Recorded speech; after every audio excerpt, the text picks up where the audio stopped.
Good evening, and welcome to another episode of Unstoppable Overcomers. I have the distinct pleasure tonight to introduce you to Jerry Burns. This man is incredible. He's got a story about everything. He is a retired, um, fantastic. He's retired from his fantastic career with the U.S. Army Corps of Engineers. He has written over 100 plus memoirs as short stories for storytelling competitions. He's published his first book of combat survivors' stories in 19 different books, and him and his wife have published offers of writing practicable Bible lessons in 22 and beyond. And I apologize for this voice. Unfortunately, I can't help it. I am like coming over the flu here. And tonight, our roving reporter is off sick as well. So we make a great couple. But we have Jerry here, and Jerry has tons of amazing stories. So, Jerry, tell us your first overcoming story. Well, I'd say the first overcoming story was I was born the son of poor dirt farmers in central Virginia. I mean, I can see my mother. I can see my mother right now borrowing money to pay taxes on the farm because she didn't have enough money to pay taxes. I can see her doing that. Uh, and so when I see people waste money, it impresses me. I went to college. I think I had $500 in a savings account, been saving it forever. And of course, the tuition for the first year was $930 for a year's tuition at Virginia Tech, Blacksburg, Virginia. And I started there as a rat in the Corps of Cadets. And rats are actually, I was told I was less important than a flea on the belly of a pregnant rat, which can pretty much surmise how important you are when you're a freshman cadet. And so I started there in 1963. Uh, and 5 days later, I had something to happen that I knew I would make it through the entire Corps. I wouldn't cry. I wouldn't go home to mom and daddy because it was hard. Because I had no choice. I mean, I had to make it there or go in the army because Vietnam was promising to start raging, and I knew that I was heading to the draft board if I didn't go to college for 4 years and try to amount to something. And so, 5 days in, with when you're a cadet, it's like being in basic training for 7 months. Anybody's ever been in basic training? It's like being in basic training for 7 months. There's exercise, but this main thing is there's just emotional and mental harassment to try to break you down and see what they can do to make you stronger. But something happened to me by the providence of the good Lord on the fifth day there. Fifth day. Uh, I was calling home, collect, of course. I had no money. Uh, my tuition was paid courtesy of a scholarship, and I still had my $500 of savings. So I had a scholarship for my first year's tuition. And the fifth day there, I called home, collect, from the payphone, and my dad was asking me, "Well, son, how's it doing?" And I says, "Dad, it's hard. It's really hard. I've never had anything quite like this." So when you go from a loving family, I was in a loving family, a poor farm family, but a loving family.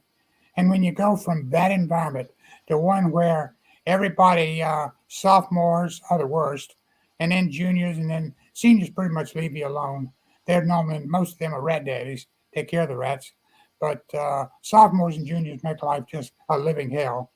And so what happened to me, I said something stupid, but turned out to be providentially a blessing because I don't know whether I said this because I was just raised in a poor farm family or what, but my dad asked me this question about 7, 8 minutes into the conversation. Well, son, are you going to make it or are you going to come back home?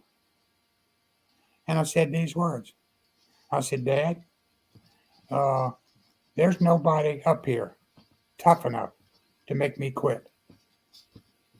I'm saying that 5 days into my 8 months of rat adventures in the Corps of Cadets. And I'm talking about waking you up at 5:45 in the morning. You got to be at formation in 21-degree temperatures. and you got to have your uniform on, and they come out, put a flashlight on your visor, and we had a Chinese guy, Sun Yun Moon, that walk up to me with his flashlight and put it on my visor, plastic visor, and say, Mr. Barnes, you shine your visor this morning. And I said, no, son, sir. He said, why not, Mr. Barnes? And I said, no time, no excuse, rat, no excuse. And so that was it. But after saying that foolish thing of there's nobody here tough enough to make me quit, the meanest junior in the whole company, Warren Polar, God rest his soul, he's gone now. But Warren heard me say that, waited for me, outside the phone. So when I walked out, he said, rat! Yes, sir, Polar, sir. Says, I have a couple of things to say to you, rat. Braced me up against the wall. And so I'm standing there, trying to be at attention. And the most wonderful thing happened while he was chewing me out. I noticed a fly speck right above his right ear. And it was the funniest thing. I had to almost avoid not laughing, looking at a dead fly right above his right ear. Looked like it was getting ready to bite his ear. I wish it had her. Okay? But Polo just lit into me, and I promptly stood there for 10 minutes, not hearing a. Well, I was listening to the noise he was making, but here's the key to surviving tough things. I didn't internalize it. Right. And that's when I knew that I would make it through. I did not internalize that. So after 10 minutes of him thinking he was dressing me down, he only made me stronger. And so I walked back into my room with my freshman red brother, Marty Dries, who just passed away 2 weeks ago. God rest his soul. Working in jail ministry in North Carolina, just passed away. He and Nell been married 52 years. But Marty says, what in the hell did you just say? I said, I have figured out a way to make it through this rat line all 8 months. Nobody's going to make me quit. And he says, what happened to you? Did you fall and hit your head or something? I said, no. I said, I told him the experience about what I said foolishly to my dad. And then Warren Polar dressing me down for about 12 minutes. And the whole time I was pretending to listen to him, but I was looking at that fly speck right above his ear, hoping that the fly would come to life and bite him on the ear. And that's all I focused on was a fly speck. And I learned right then the key to surviving tough times. You can focus on things other than the tough times. You can focus on good things. You can focus on positive things. You can focus on rich things. You can focus on blessed things. You can focus on beautiful things. You can focus on people you love. You can focus on people that need you, that need your encouragement. You can focus on all of those things when you're having tough times, rather than focusing on the tough times. And so I made it through the rat line, and when I turned from my white belt, means you're a rat. That's lower than the belly of a pregnant ant crawling on the concrete pavement. That's how low a rat is. Okay. Oh my gosh, Jerry, you are just absolutely amazing. Like, I don't know what to say. This gift came from my mother. I hadn't told that story in at least 2 years. Just popped out of my head. There it is. Okay, so I just got to go to the comments for one quick second here. Welcome, Inger. So glad to see you, and our friend Russ and Isa. Welcome. And hello. From Australia. From Australia. Hello, Nice my to have Australian you. friend.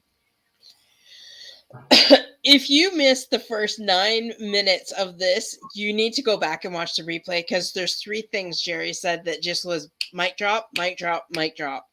One right after the other. Nothing was gonna ever make him nothing was ever gonna make him go quit. When you said, are you gonna come back home, or are you gonna stick, find a way? Like, that just resonated with me so much when you said that. And then don't focus on the tough things. Focus on everything else, and don't let what somebody's yelling at you. Don't let it resonate with you. Look at something else. Don't internalize it. That's Like, correct. I couldn't believe that. Like 3 things. It was just like, you hit me, boom, boom, boom. And like, if you missed that, guys, you need to go back and hit the And I didn't replay even after. charge you for it, Dorothy. I You know. don't even have to pay for it. I know. People, they pay shrinks to give you this advice, and I give it for free. I'm just like in awe here, and this is because his surgeon like is focusing on the dead fly on the guy's ear. It was like the fly was trying to crawl across the top of his ear, but it was just a fly speck on the wall. And I was Fly looking at speck. that fly speck, and I had to keep from laughing while this guy, here I am, a rat with 5 days experience, a guy's chewing me out. And I'm looking at a fly speck rather than to listen to anything he said. And it dawned on me, I can do this every time somebody's giving me a bad time. Just find something to focus on and think about the thing you're looking at rather than the words they're saying. Like seriously, if we all just did that, could you imagine what life would be like? You know, if someone's chewing you out, like if you're at work, your boss is having a bad day, he's chewing you out. Just focus something above his ear. There's got Yeah, to be a fly crap or something on the I walls. don't know what to say. That is hilarious. That is hilarious. Funny you said that because I just texted an old boss before I came on here tonight. I don't know if anybody's following what's happening here in Canada, but there's a convoy of truck drivers coming all across Canada and going to our capital city to fight these mandates. And it feels like our entire country is together again after after two. Well, what we're working on the third year of this pandemic, Yeah. and it's like I feel like I proud to be a Canadian again, watching everything that's going on. And so I used to work in the trucking industry, so I texted my old boss and I said, "Hey, are you part of the convoy?" And he said, "No." He's semi-retired now, so got talking with him, and he's one of those guys at the beginning of when I first worked with him and his wife would have some pretty doozies of a fight, and like it was like bones whizzing by my head, and I was just like, oh my god, like this was the first semi-real introduction to work. I mean, I worked in restaurants before and things like this, but this was in more of a corporate setting, and I was just like, gosh. So anyways, could you imagine if I would have thought of that instead of like reacting to some of the things that has happened in the past? Just It's look at the fly crap, just look at the fly fly. shit on the wall. And when life has gives you troubles, find a fly speck and look at it. Exactly. Find the fly shit. Laugh about the fly shit. I love that. I love that. Like nuggets like this. And I didn't charge you for it. That's the main thing. Some people getting 200 an hour for that kind of stuff. Oh my god. Okay, so you said before the show that you had Mark has joined us too from New Hey, Mark. Zealand. Welcome, Mark. You said that you had this incredible story that you had to tell that was so funny that it would make, well, you've already made me laugh I don't know how many times, but or was that the story that you wanted to No, no, say? no. I have been invited to join a local celebration group. It's where people tell short stories, and uh, and so they've invited me, and I'm grateful they've invited me because I've been writing short stories, and uh, and so one of the short stories I wrote um, is from a guy named Chuck, and I'll breeze through so it won't take too long. But Chuck did some maintenance work for my wife and I. Like I was never handy with my hands, and one time my wife and I owned 23 apartments, and I couldn't even fix a leaky commode. But what I learned was um, I could paint. Okay, I was reasonably decent at painting, but so I wasn't good at repairing stuff. But what I was good at is negotiating good deals, and I could spot a good deal. So you can make money and lose money in the apartment and building business by how you negotiate. So I go over to see a house that we're getting ready to sell, and everything been done except the screen on the porch. And I go over that Monday morning. I was going in an hour late because you always work an honest date. Get that for no extra charge. Make sure you work an honest date. Don't check out at 1 and play on your phone there for 2 hours and go home at 3:30. Work an honest date so you can know when you get your paycheck, you've given honest effort for honest pay. But I stopped by, took an hour's leave, and met with Chuck, and he was just madder than a hornet, my maintenance guy. And normally he's a very happy guy. And I says, Chuck, what the world's wrong with you? Did Ina abuse you or something? Of course she never did. She was devoted to him. No, but her dumb brother-in-law came down, and I'm just aggravated with the man.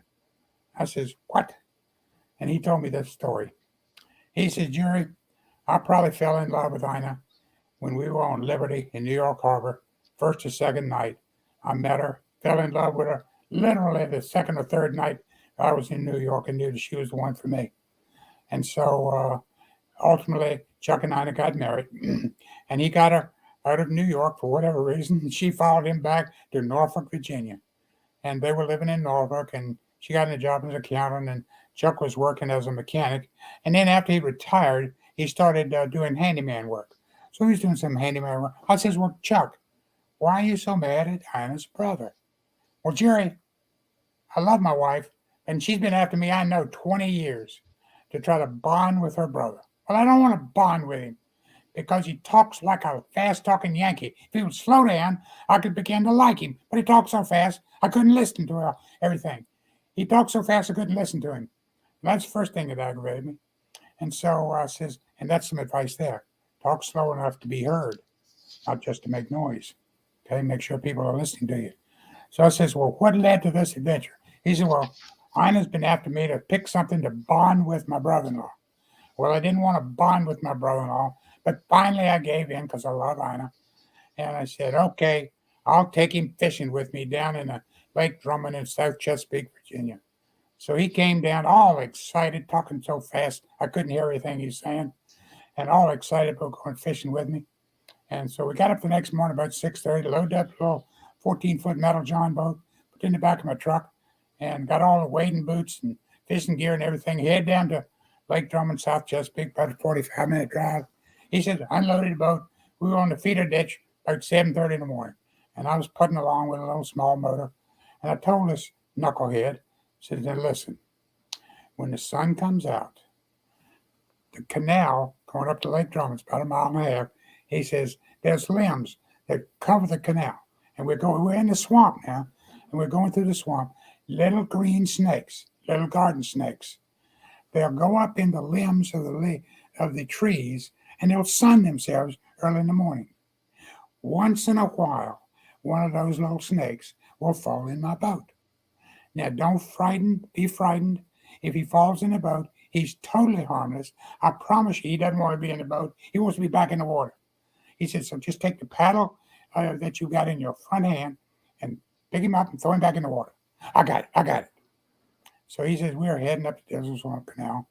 And he says, and wouldn't you know, it didn't happen every time, but that providential morning, I went up a real heavy group of branches, and he says, and a little green snake fell right in the boat, right in front of my dumb brother-in-law. I said, well, what did he knucklehead do? He says, with me telling him, now just take the paddle, throw the snake back in the water. Guess what he did, Jerry? The knothead. I said, what did he do, Chuck? Because that's why you're so mad, isn't it? He says, yeah. He says, he took out a 38, stood up in the front of the boat, and as I said, no, pow, no, pow, no, pow, shot 3 holes in the bottom of my 14-foot metal John boat. Missed the snake all 3 times. 3 little streams of water coming up. He says, and I'm looking at him, says, you bonehead. He says, you just shot 3 holes in the bottom of my boat. And if you don't sit on your butt and throw the snake out and bail water, we're going to drown to death right here in the Desert Swamp Canal. He says, so I finally got his attention. He sat down and he threw the little snake back in the water. No, he says, I threw the snake back in the water. I was yelling at him. He says, and he started bailing water with his coffee cup, trying to get the water out of the boat. And we were frantically getting back to the edge of the bank, got to the bank, poured out of water. I'm so mad. About 8:45 in the morning, got the boat out of the water. We were a mile away from the truck. We had to walk in swamp water, pulling a heavy boat, all the fishing gear, the motor, everything, back to the truck. About 8:45. Got back to the truck about 10 o'clock, about an hour and 15 minutes later. Loaded up the boat. Not a word was exchanged between he and I. from the time this happened until we loaded the truck up, the boat up. We drove all the way back to the house, and Anna knew that the bonding experience had not gone well because I pulled back into the driveway and parked the truck beside the house. And I got out and walked in the house, looked at her and says, "Don't ever ask me to bond with this knucklehead again." She says, "So how'd it go?" He says, "I don't want to talk about it."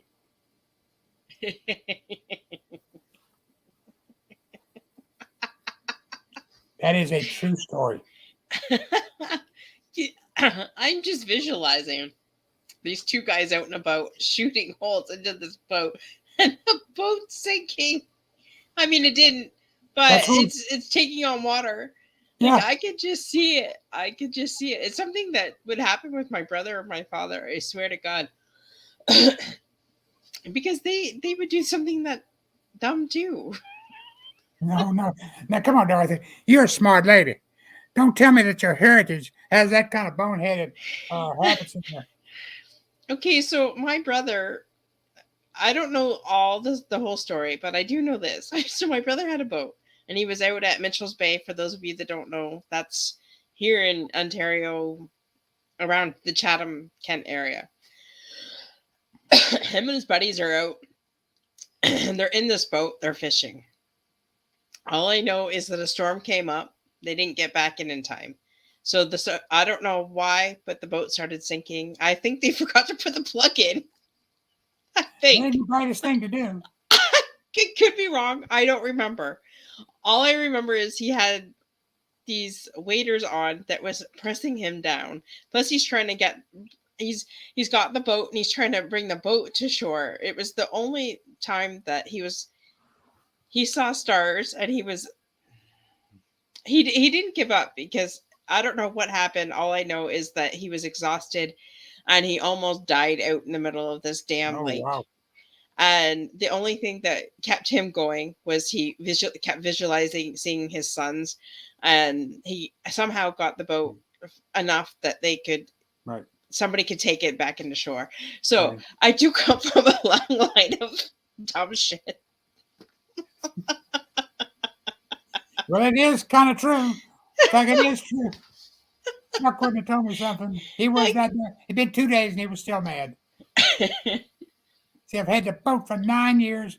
I've kept it in first class condition. My dumb brother in law put 3 holes in the bottom of our boat now. So, anyway, oh, and my dad, I know for sure, has done some pretty dumb stuff. I know he has. God rest his soul. But I know he's done some pretty dumb shit in his lifetime too. no, man. So, what else I you think we want all to tell have. these good folks? I Sorry. got, what other stories you want to tell these folks? I'm full of them, girl.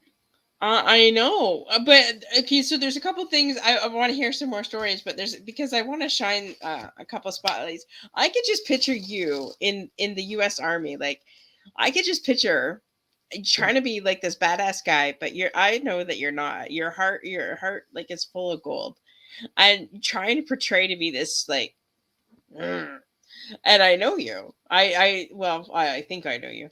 I don't envision you being the tough guy in the army. No, I wouldn't. I will tell you there's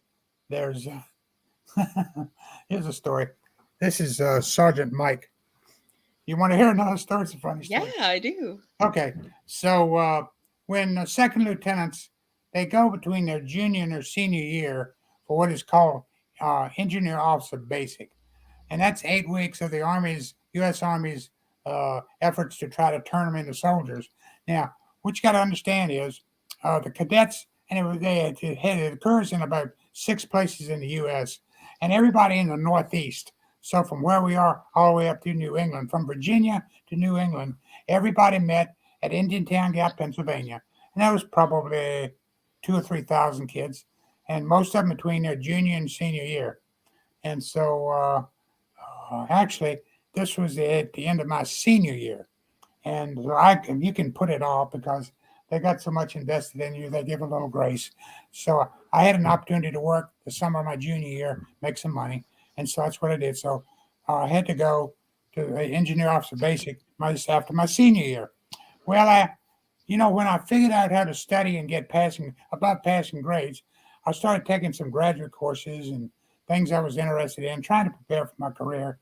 And so I ended up at the end of 4 years needing some required courses that I've been putting away, like electrical theory and thermodynamics. And that's not for the faint of heart. Those are 2 5-hour courses, and then a few other things. But anyway, uh, I was taking those courses and uh, and just having a great time. And so uh, go to engineer officer basic, and the drill sergeant there was Sergeant Mike Henson, and he came out of Fort Hamilton, New York. And so here's Sergeant Mike, and most of the kids that are there are in what is called a civilian ROTC program, where they wear a uniform to class 2 days a week, have no clue what it's like to be in the Army, and the Army whips them in shape for about 8 weeks and then turns them loose on the U.S. Army in the world, calling themselves officers. And so I'm there in my company of 144 people. There were 6 of us that came from military schools. So the whole 8 weeks was like easy for us. I mean, really easy. And so what they did was they looked for ways to use the 6 of us that had that experience to show the other cadets how to do things. Like the thing that helped me was the fourth day there. I was asked to march, give commands, and march the entire company of 144 for about a mile and a half, and then give commands during a field training exercise. And you got to speak in a very high voice, you know, forward, march, and then you count cadence. Hut, four, hut, 2, 3, 4, hut, and then people march in step. So I did that all the way out there, did the field training exercise, and coming back, and just a second, my I'm losing my power. Uh-oh. Now, now we got power again. So Okay, I'm good. marching the group back. We're marching the group back, and I lost my voice. I didn't have a voice. Okay, and so two of the Mike and another platoon sergeant, they were so impressed that I had a big mouth. I could call cadence. They called cadence the rest of the way. I mean, I was moving my lips, but nothing was coming out. But the rest of the cadets could tell that the 6 of us that had military experience and military bearing were going to have an easy time at that camp. So in the Army, there's this thing called esprit de corps. I can't spell the word, but esprit de corps is doing things that kind of press the edge of morale, high morale. And so Right. my cowardly buddies in my company of the 142, there was about 35, 36 of us, uh, uh, they nominated me to pour a bucket of ice water on Sergeant Mike, a drill sergeant, when he was taking a shower on a Saturday afternoon. And Hmm. so they went and got the 12-quart bucket of ice water, nominated me by acclamation, and waited till him. And that's a way to show esprit de corps. So, so he goes in the shower. He's taking a shower. He's a terrible singer. He was singing off key. I don't know, you are my sunshine, my only sunshine. He's singing that. Terrible, a terrible singer. He's tone deaf. And so I waited and I crept into the shower. And when he turned his back to me, I heaved that 12-quart bucket of ice water on him. He yelled if I could describe what a wounded water buffalo would do when you've totally shocked this critter. He's determined to kill the nearest thing in sight, and Mike was determined to catch me. So here he is, naked as a jaybird, water falling off him, and I am running for my life. And he caught me before I got through the door. Said, "Get on the floor. Give me 1,000 push-ups. Good at Barnes." I said, "Sergeant, I can only do about 25, 30. I don't care. You do them until your arms fall off." "Yes, Sergeant." So I did about 25, 26 push-ups. I'm laying on the floor, gasping in breath. He says, "Now, get up and go outside and pick up cigarette butts for an hour." "Yes, Sergeant." I says, "Sergeant, we just picked up cigarette butts yesterday." "I don't care. Go ahead and find some in somebody else's area, throw them down and pick them up for an hour." "Yes, Sergeant." So I was outside pretending to be finding cigarette butts and throwing them down, picking them up. And then he walked out about 10 minutes later, got in his car and drove off. I knew the party was over. I knew that was the end of the discipline. So I came on back in. All my cowardly peers says, "Wow, you did that." I says, "You were the coward that got me to do this. So I'm the one that got the, you all owe me. You all owe me." But what that meant was, Dorothy, I graduated fourth in a company of 144. Wow. I think being in your squad would have been absolutely hilarious. I could picture you like seriously when I think of MASH, I think of you guys. Like okay, but you went through basic training. You went through all that and you can only do 28 push-ups. What's with that? Yeah. Well, you got to remember, I've always been kind of a heavy guy. So if I do fake push-ups, I can do 50 of them. But to do real army push-ups, go all the way to the ground and come all the way back, no human being that I know can do more than about 25 or 30. They do Uh, these third of the way down and call them a push-up. That's not a push-up. That's a fake push-up. And the okay. military guys, if they're telling the truth, they know I'm telling the truth. Maybe the SEAL team guys can do 35 or 40, but they're in fantastic shape. Okay. Right. But I can just tell you, I can do 25 or 26 regular, no kidding, serious, touch your head to the floor and go back up. I can do about 25, 26 of them. And then my arms are ready to fall off. Can you still do it now? Could I do it now? I can do about 20. I can do 20 right now. Awesome. And I'm 76 years old. My I'm blessed, I've lost 55 pounds. So that's I awesome. picked up weight and got too heavy. But I finally decided COVID was a blessing to me because when I went through COVID about a year and a half ago, and it was nasty. My wife almost died from it. But I went through COVID and just getting over it took a long time. It took me, I know, 10 days to get over COVID. And I was taking stuff and zinc and all sorts of stuff and finally got over COVID.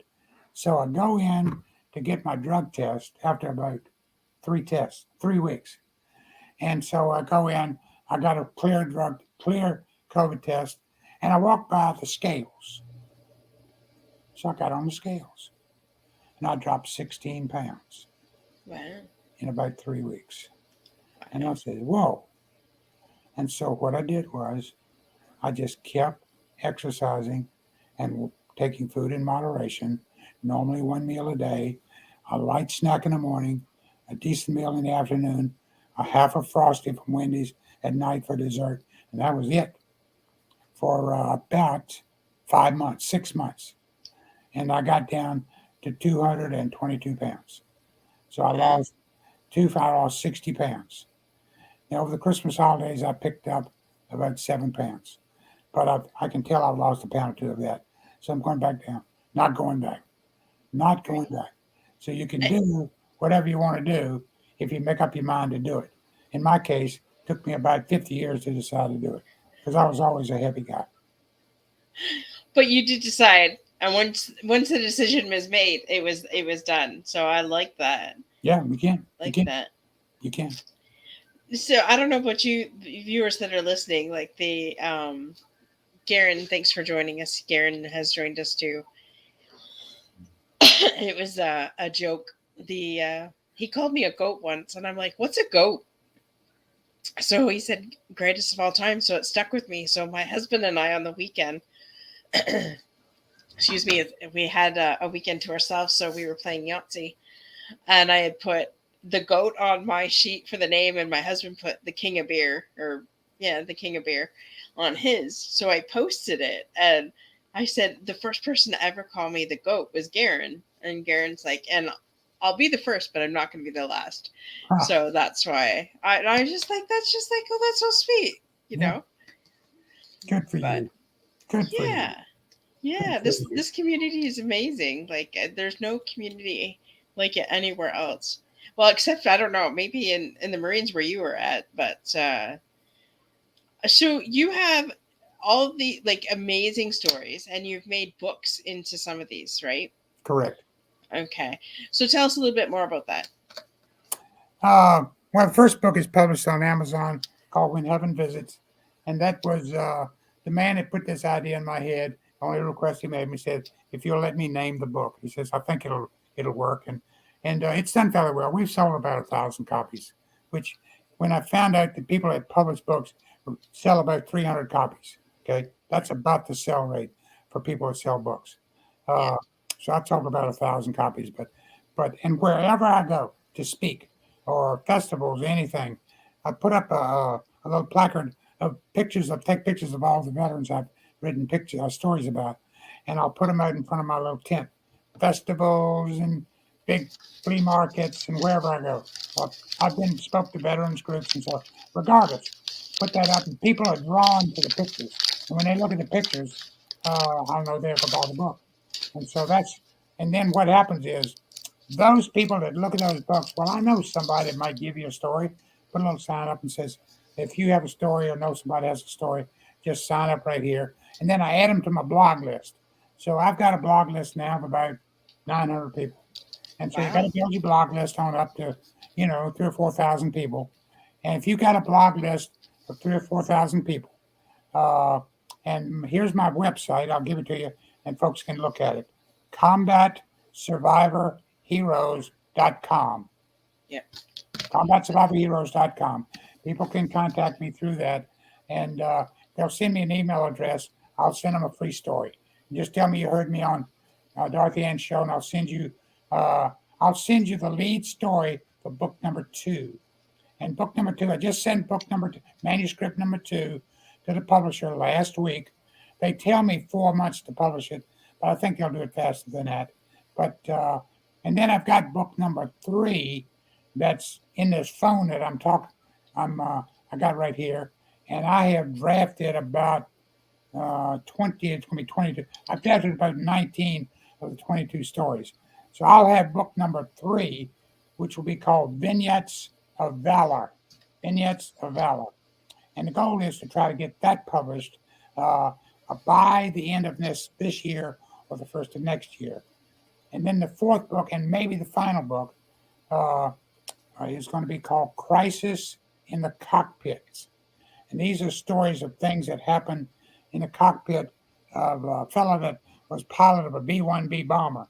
When you're flying these massive planes that carry like 200,000 pounds of fuel and several hundred bombs, anywhere from 200 pounds to a couple thousand pounds. The bay is full of these bombs, and they can drop these things. But these planes fly at almost hypersonic speeds, but they can slow down and bomb, and then they can fly away before people can bring the plane down.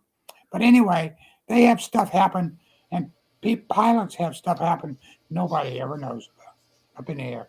Like, for instance, one of the stories, and the lead story to Crisis in the Cockpit, he says, we were at McConnell Air Force Base, and we were getting ready to taxi to takeoff. And he says, when I pushed the throttle about a third of the way down, I'm going down the runway about a third of the way down a 12,000-foot runway. So I'm about 3,000 foot down the runway, and a flock of less terns, which is giant birds, wandered onto the runway. He said, so I barely heard the sound of the birds hitting the plane as I pulled it on up in the air. And he says, less than a minute later, the operations officer came on and says, Captain, engines 1 and 3 are on fire. Wow. The question then becomes, what do you do? And so he says, I requested permission to re-land. Permission was denied. Oh my. So they wouldn't let me land at McConnell. They knew I was sitting on 200,000 pounds of fuel. I could fly to the West Coast if I have to. They told me to fly somewhere else and give them enough time to get the firefighting equipment on the runway so they landed. They could land. Well, where they landed was in Texas, Central Texas. I don't remember. It's in the manuscript. In the recording. But they landed there where they had the fire department and everybody there waiting for them to land.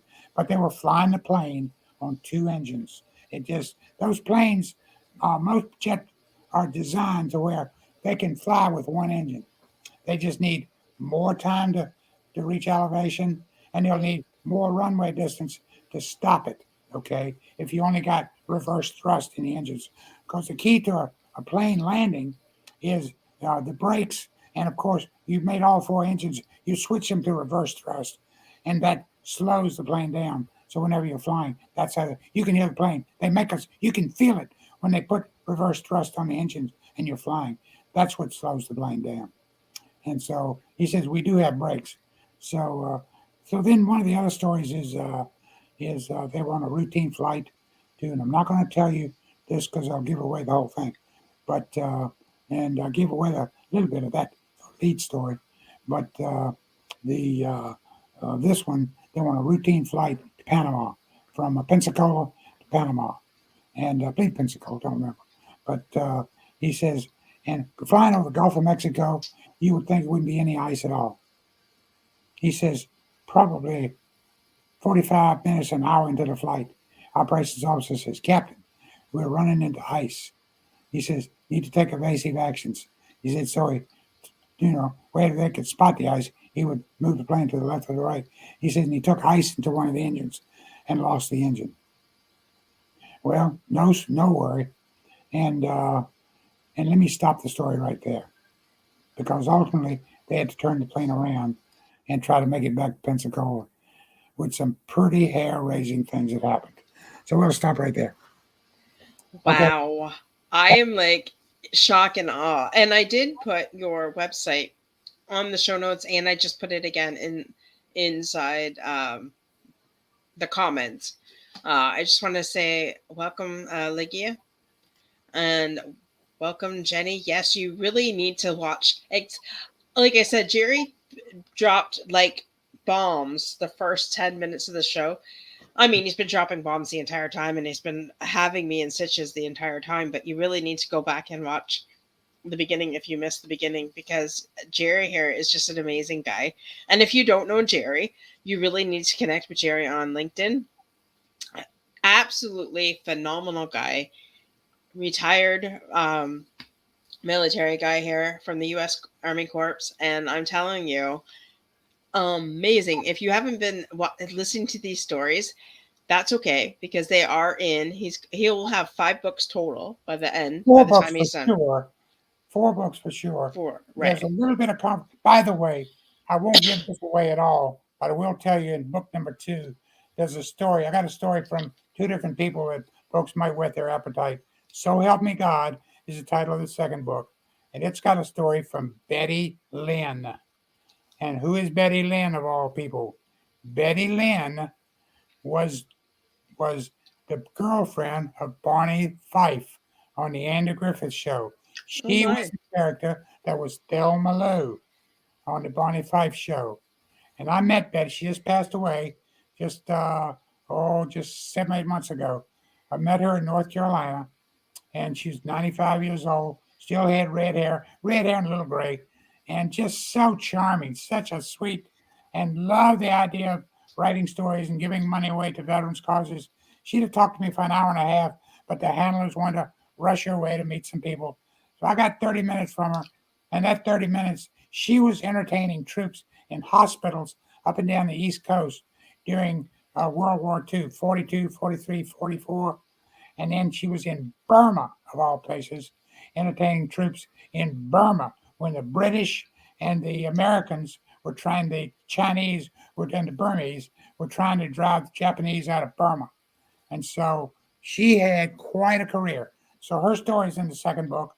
And let me think, uh, just trying, goodness, having a senior moment. Folks, you may as well just get all of them, and then like look at the amount of stories that this man has. Yeah, well, there's another book out there that I know what it is. I've got some folks that are wanting me to write an entire book of special operations stories. And those stories are Green Berets, SEAL Team, Air Force Ranger, Coast Guard. I don't know what the Coast Guard equivalent of a Green Beret, but the Coast Guard has people like that too. And when you put a team of 3 or 4 of those, mostly men, a few women make it through the program, you put a team of 3 or 4 of those people together. They're experts in weapons, tactics, uh, weaponry. Many of them have college degrees, bachelor's and master's degrees. Some of them speak 2 or 3 languages. They know tactics. They know communications. They know medical. They know all that stuff. So you send them out on a on a mission. You're sending the equivalent of at least a platoon with two or three of those guys. Uh, Two or three of those people represent a platoon of anywhere from 10 to 30 people. They're that effective in their skill level. And so, but those people get into they go in dangerous places and do dangerous things. There are people over there, retired Green Berets, that have in Afghanistan right now trying to extract people that are still trapped in Afghanistan. They're over there right now trying to do that. And so those folks are fantastic. I am thinking about writing a fifth book of those stories, but I don't know. I am 76, by the way. So, You but don't look a day over 50, Jerry. you are lying through your teeth there, girl. I am not lying. Oh my You gosh. just you just telling a falsy there. Listen, look at the gray hair, the wrinkles. I'm 76 years old. But anyway, uh, the my wife and I've written practical Bible lessons for 40 years. When I was a lieutenant in the Army in Norfolk, Virginia, of all places, the church asked us to lead the youth group. And so we did that for about 10 years. And the teenagers, some of the rattiest teens you ever saw, but we spent time with them, got close to them. They all developed an appreciation for faith. But I guess the funniest story I can tell with the teenagers, we took them on. They liked to go. They didn't want to go to fancy things. They wanted to go out in the woods and just so they could hoot and holler, and we play games and this. So we found a Girl Scout camp in Suffolk, Virginia. We took those kids out, and I'd always take one or two other parents. So it'd be like 5 or 6 adults. Because when you're dealing with teenagers 15 to 17, you got to keep your eyes on them all the time. Because, of course, they'll look for ways to skip away. So we go make sure they're behaving themselves. But uh, we took them to Suffolk, Virginia, and I'll never forget. Laura was about 7 months pregnant, and so my sweet wife, when she's pregnant from her middle of her chest to her knees, because she's short. She's 5'4", and she's like pregnant. I mean, really pregnant. And so she's pregnant with our daughter, who's now 44 herself. But she's standing there, and we could not get Tommy Carnes and Danny Jordan to quiet down. I'm talking about 12:30, 1 o'clock in the morning. They were yucking it up and carrying on. And I wish I had a picture of this. Here she is, all 5'4" of her, 6 or 7 months pregnant. She had Tommy Carnes. Now, Tommy went to the University of Miami on a full ride scholarship as a tackle to the University of Miami. 6'4", big old boy. And then Danny Jordan, 6'5", he's standing there, and those two.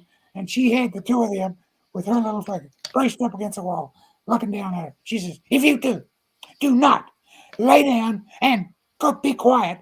You don't have to go to sleep, but you got to be quiet. And if you don't be quiet, I'm going to go home, take you both back to your mamas and daddies, and wake them up at 3:30 in the morning. Do you think they'll be happy?" "No, ma'am." "Now lay down and be quiet. Do you understand?" "Yes, ma'am." I can see her doing that right now. Okay. Get picture too. I can And they see her. only met her the once. They do what now? I said I only met her the once. She came in at the last when I was interviewing you the first Oh, yeah. time. She came in at the last minute. Oh, yeah. Yeah. But she and I, we've had some wonderful experiences together. She's a keeper, and she chased fraud for a career. She was an auditor. She could find a snake in any bush. That's why you stay married 54 years. You're afraid she'd turn you into the law if you misbehave. So you stay married to her. And you basically we've had a wonderful marriage. Great family, 8 grandchildren. And so, but I can see her bracing those two up right now. And then now, I know Tommy's got 3 children, and his children are in college himself, or out of college. But, but anyway, just another story. So how are these Bible lessons that you're doing? Are they already in a book too, or? No, they're not. But that's the deal. Out of the clear blue, the lady that published our first book, When Heaven Visits. I have a, let me give you the second website. The second website is FBL4U. And it's going to be called, we're going to change it. Right now it's called FBL for You. But when it got the contract, FBL was free Bible lessons for you. We just put them on the web. They're free. In fact, you may be able to find them right now. But we've got James, Jonah, Joshua, and I don't remember. We got 4 of them on the website. But that website's going to become BL for you, Bible lessons for you. And when we publish them, because when the publisher is going to pay to publish the books, she's going to obviously want to sell them, which I understand. And we're blessed. We don't need the money, so we give the money away. Uh, and but she sent us she was looking at that website one night, and she called me up and she said, Jerry, I'm not sure if Roy and I wouldn't like to publish your Bible lessons. I said, really? She said, yeah, I think we would. And she says, send me a whole pack of them. So we had only had 2 or 3 of the John lessons, 36 lessons in the book of John. And these are all practical lessons from my mind, and because I don't spell very well, so she takes what I write and she makes them sound like a book. Okay? And so we've written those lessons for 40 years, used them for teenagers. When you can get teenagers to sit and listen, the richness of Bible lessons is in the application questions. They don't want to sit, be lectured to. They want to talk about how would you handle this issue or that issue in light of this truth. Okay. Mm-hmm. And so the teenagers will say some weird things, but once in a while you'll hear some real nuggets come out of their mouths. So we were writing that for teenagers, and then we started doing it for adults. So we've been writing these lessons for youth and adults for well over 40 years. And so we've probably got enough material to publish 15, 20 books. Wow. So I am 76, by the way, and Laura's 75. You were going to say 26. I was going, but it ain't true. And so what we're doing is we are going to move to a retirement home somewhere. The real question is where, because there's some places here near our home, and we're looking at spots in other locations too, warmer climates. So, well, I heard that you were going to be someone's neighbor, but if you're keeping it secret, I won't say who. Whose neighbor? Greg's. Yeah, maybe so. Is he a local guy? He's in Florida somewhere. I don't know where in Florida. Oh, yeah, Florida. Okay. No, we'll be able to, because I'm in Florida all the time. If we end up in Florida, we'll see each other. So send me his information, and I'll look him up. We'll get together again. We'll try to get together. He said he talked to you. He did? Yeah. I haven't seen him on it. He says when you move to Florida, you were to hook up. Let me see. Hold on. What's his last name? Barnell. Hold on. He's next week's guest. He is. So I'll have to listen to Greg. Barnell. Email me his name and his stuff, because I don't have it here. So all right. I will connect with him, and we will connect in Florida. But if we end up down there, then we'll have some time to get together. But old people in Florida, lots and lots and lots of them. So plenty of things we can do down there. Lots of people to talk to and so forth. But here's my girl right here. Mama, you want to make a cameo in your bathrobe here on this podcast? No. You know what she just said? No. She said, no. I might get her to stick her head around real quick. I'm in my robe. Don't you dare. She said, no. I'm in my robe. Don't you dare. Okay. So, this is a live show, people. Oh, no, she's fine. She's covered up. Come here. I don't think she's going to do it. Jerry, you're going to be in trouble when you get off here. It's more fun being in trouble making up. Way more. Folks, could you imagine living with Jerry? Like, that would be 24/7 laughter. It would be fun. She could start of it. People say. Oh my gosh. Oh well, I just want to. This I can't believe it's been an hour. Like it's been an hour, and I can't believe it. Like we could probably stay on here for another hour. I just want to thank our guests for joining us tonight and what listening to the amazing Jerry. Like if he's inspired you in any way, or if you really love his stories, which I promise you, there's tons of them. You need to go to his website, combatsurviveheroes.com, and Survivor. purchase. CombatSurvivorHeroes.com. Yes, it is in the show notes. It is in the comments. Okay. Get your copy today. This man is absolutely incredible. As you can tell, like just listening to his stories, he's hysterical. And if you don't know him already, you need to look him up on LinkedIn. Check out his other website, fbl4u.com as well. Correct. With the Bible lessons. Correct. And Jerry, do you have any final thoughts or anything for our viewers tonight? I can just tell you that, and this is the honest truth. I have no regrets in my life. I've been all over the world. I've had a rich career. As I'm sitting in the office and headquarters of the Army Corps of Engineers, and knowing what I was responsible for, I sat and looked around and says, "My mom would be proud. Here's her son in Washington D.C. with 22,000 people working for him. She would be proud." And I still have a hard time believing that it happened, but it did. And I'm so blessed beyond measure that it did. And so I've got privates that are my friends. I've got general officers that are my friends. And I've just had a wonderful career. And you can do the same thing. It's really about how you have your mind um, oriented. And if you think on and deal with positive things, positive approaches, of course, life, it throws you curves and nasty things, and you got to deal with it. But you don't have to be negative. You can be positive, and you can try to help other people. Probably the most beneficial things I've ever done is try to reach out and help other people, which is why Laura and I decided to write these Combat Survivor Heroes and sell the books and give the money away. And same thing with the Bible lessons. We'll sell those and give the money away. And here's Greg, the Greg I was talking about. Greg, you need to connect with Jerry. Thank you, Greg. I'm thinking you may have called me, but call me again because I am an old man, getting slightly senile. And I promise you, when I get to Florida, we'll connect, brother. You guys are awesome. And thank you so much, Nancy, for joining us tonight. There is tons of wisdom in here. And if you missed the first half of the show, ladies and gentlemen, you really need to go back and watch it. He's just biased. In the first 10 minutes, Jerry's nuggets were just like boom, boom, boom.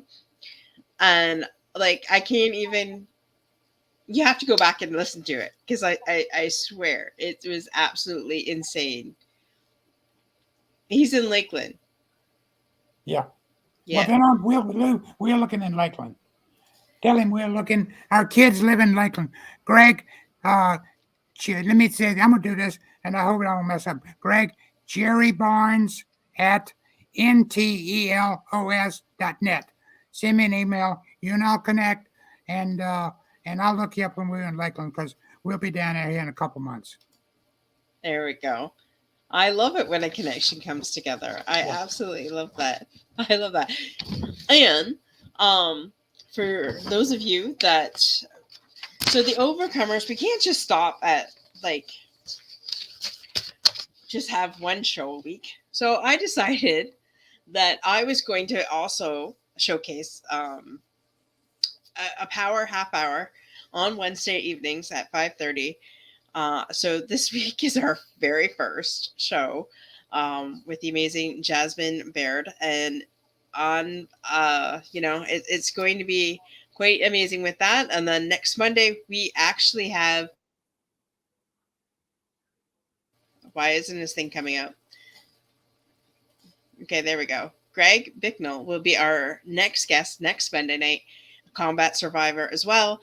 I can't wait to hear his story. He's got an amazing story too. And Jerry, I love all your stories. He's got your phone number. He'll give you a call. How's that? That sounds like a plan. And how do I connect with you and listen to your podcast, hon? Mine? Yeah. Don't you have my? You have my email, and I'll privately message you my phone number. How's that? Bless you, child. I am 76 years old, by the way. I know you I'm going to get old here one day. are. Goodness to overcomers lineup. Yes, well, because okay, so I think the year 2022 is the year of collaboration, and I think as the world has been going through this pandemic, that businesses have been hit in different ways. Some good, some bad, some indifferent. And there is a lot of amazing community people on LinkedIn that are not getting showcased and highlighted because y'all, for some reason, just don't want to do a video or you don't want to get in front of the camera. But I want to put the spotlight on these amazing business owners. You got 30 minutes to share your story. You tell us who you are, what you do, 3 things that you've overcome in your business, and how you've helped somebody else overcome the same things. So, yeah, exactly. I'm going to showcase them all. Well, there's a couple people that apparently have reservations about talking with me. They don't know me yet. So they're like, well, just here's my business card. I'm like, okay, dude, I was going to do a half-hour showcase on you, but that's okay. We don't need to. and that's okay. I'm perfectly content because there's a lot of other amazing people out there that need to be heard, and I'll just deal with the ones that want to be heard. Yeah. And Nancy, I think Nancy might even make a guest appearance on that one as well. Yes, I'm sorry for my voice, but this is what happens when you catch the flu. Hope you feel better, hon. You take care. I will. And thanks everybody for showing up. Jerry, I'll send you my phone number privately. And stick around, Jerry, after I hit the end broadcast here. Okay. And folks, just have an amazing Monday night, and God bless you all.